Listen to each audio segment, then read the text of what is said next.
voina chuan guitar le son thar kan zir ho lenga voina kan zir ho le tur chu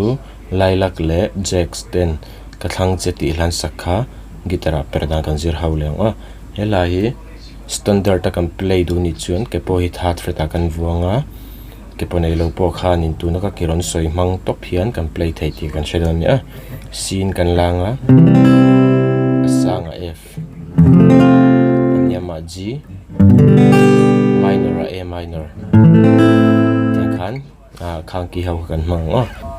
chuan kan strum dan tur chu tiang kan strum ang o down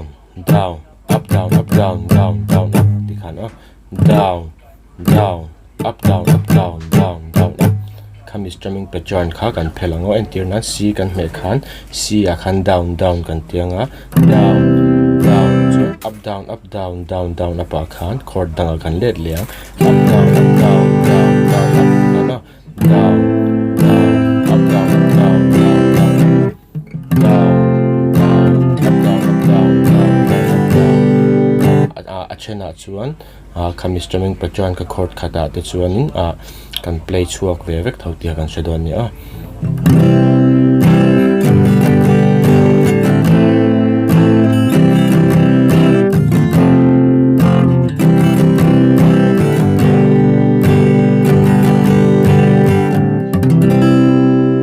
tikhan alapum pui chu kan strum anga chuan alamiling kan play lenga uluk dun lo ngai thale cheu don nia